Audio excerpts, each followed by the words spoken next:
नमस्कार दोस्तों। तो कई लोग पूछ रहे थे कि हम प्लेटो के बारे में जानना चाहते हैं, प्लेटो क्या है, क्यों है। पर इतना कुछ है तो खैर अभी बता नहीं पाने का, पर जितना हो सकता है बता देंगे अभी 5-10 मिनट में। तो नॉर्मल जान लो उनकी बेसिक थ्योरी जो थी, थ्योरी ऑफ फॉर्म्स। तो थ्योरी ऑफ फॉर्म्स क्या है पहले तो ये जानेंगे हम। थ्योरी ऑफ फॉर्म्स ये है कि प्लेटो बोलते थे कि हर कोई भी चीज़ जो विजिबल वर्ल्ड में जो भी हमें दिखाई दे रहा है, जो सब कुछ हम देख पा रहे हैं, ये जो भी ऑब्जेक्ट है यहाँ, जो आपको लगता है कि ये सब चीज़ परफेक्ट है, ये पेड़ परफेक्ट है, ये बेंच परफेक्ट है, ये लाइट परफेक्ट है, ये कुछ भी हो विजिबल वर्ल्ड में आपको लगता है कि जो चीज़ परफेक्ट है वो परफेक्ट नहीं है, ये बिल्कुल बेकार चीज़ है, ये उसका प्रतिबिंब है, माने शैडो है। किसकी? उस ऑब्जेक्ट की जो एक दूसरे वर्ल्ड में प्रेजेंट है, जो दूसरे वर्ल्ड में है, मेटाफिजिकल वर्ल्ड में। अब थ्योरी ऑफ फॉर्म्स इसलिए क्रिटिसाइज़ भी करी जाती है, सबसे ज़्यादा क्रिटिसाइज़ अरिस्टोटल उनके जो शिष्य थे वही करते थे इस चीज़ को, थ्योरी को डिनाई।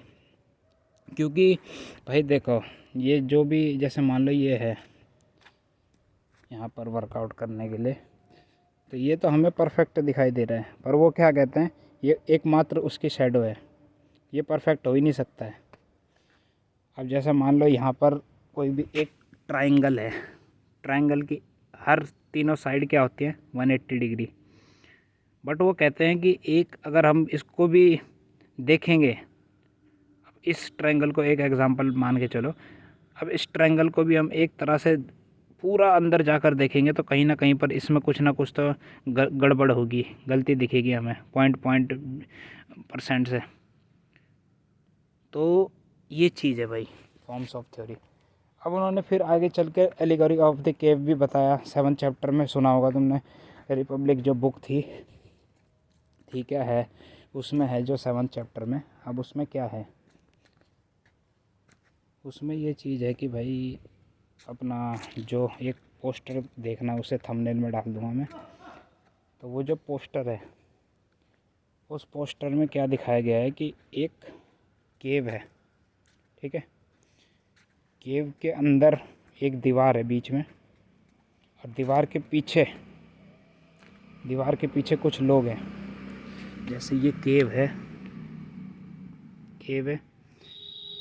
केव के यहाँ पर दीवार है, दीवार के पीछे यहाँ पर लोग हैं बैठे हुए, ठीक है। अब ये प्रिजनर हैं, एक तरह से बंधक हैं, हाथ में कड़ी बंधी हुई है इनके, और यहाँ पर एक दीवार है इनके आगे, ठीक है, समझ गए।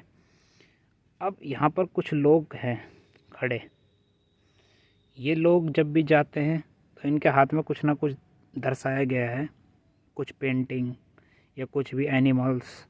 तो वो जो यहाँ पर एक फायर है, और जब वो फायर से इनके पास जो भी वो टॉयज़ हैं या फिर जो एनिमल्स हैं हाथ में, वो यहाँ शैडो बन रही है उनकी, ठीक है।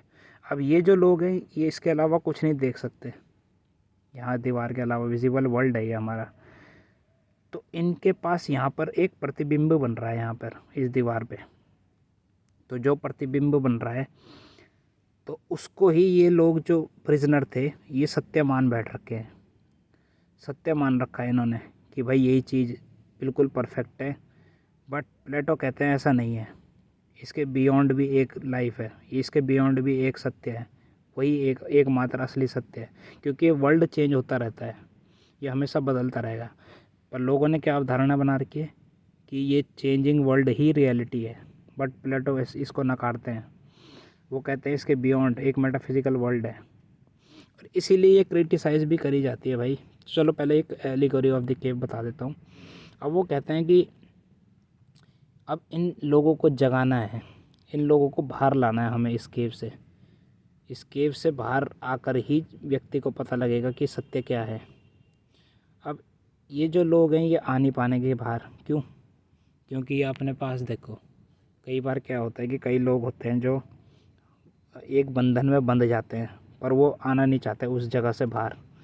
अब उन्हें बोलेंगे हम भाई, जैसे वेट लॉस है, हम वेट लॉस कई बार कहेंगे किसी व्यक्ति को कि भाई वेट लॉस कर ले, तो वो नहीं करना चाहेगा वेट लॉस, चाहे वो कर ही नहीं सकता। वो कहता है कि यार क्या करूँगा वेट लॉस करके, एक समय ऐसा आता है।